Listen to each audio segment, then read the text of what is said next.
Bien, mes camarades, je vous apporte le salut fraternel du Syndicat national de la presse, de l'édition et de la publicité Force ouvrière.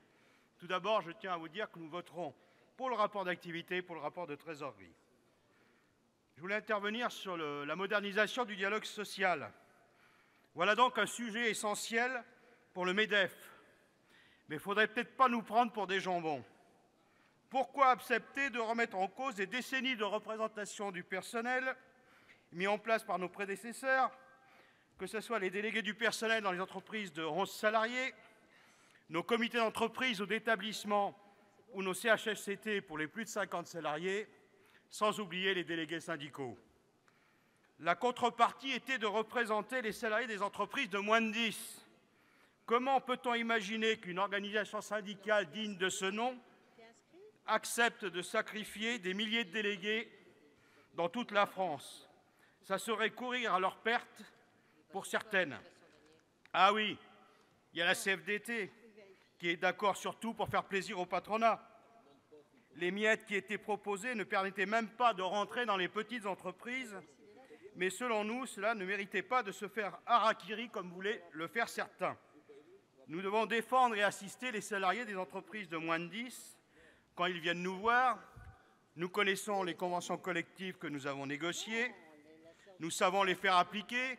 Nous pouvons aussi assister ces salariés devant les conseils des prud'hommes. Alors, à bon entendeur, salut. Si une bataille a été gagnée, nous devons rester vigilants avec ce gouvernement dit de gauche qui ne sait plus quoi faire pour faire plaisir au patronat, que ce soit le CICE. D'ailleurs, une petite anecdote, dans mon entreprise qui licencie depuis plus de 30 ans, c'est 1 million d'euros qui va rentrer dans les caisses. Le pacte de responsabilité, etc. Des millions d'euros sont donnés sans aucune contrepartie, et cela, c'est nos impôts qui le payent. Alors, les milliers d'emplois promis, si les seuils sociaux devaient sauter, c'est du pipeau, mes camarades. Les entreprises savent très bien contourner la chose. Ils créent plusieurs entreprises et ils passent allègrement les seuils. Ce n'est pas un problème pour eux.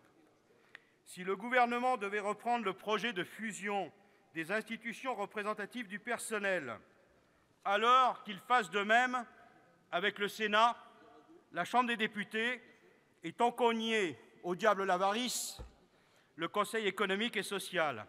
Alors je précise que mon intervention a été écrite avant la sortie du président de l'Assemblée nationale de ces derniers jours, mais c'est très intéressant parce qu'on a vu la réponse en chœur du Sénat, tout parti politique confondu, c'est non. Eh bien nous, la fusion des IRP, c'est non aussi. Je ne peux pas quitter cette tribune en tant que syndicat de la presse sans dire un mot de Charlie Hebdo. J'avais rencontré toute l'équipe l'année dernière lors de leur conférence de rédaction et j'avais eu l'occasion de leur présenter notre conception du syndicalisme FO, libre et indépendant. Liberté et indépendance, c'est bien comme cela que nous voulons notre presse en France. Alors oui, nous sommes tous Charlie. Je vous remercie de votre intervention. Vive Force ouvrière!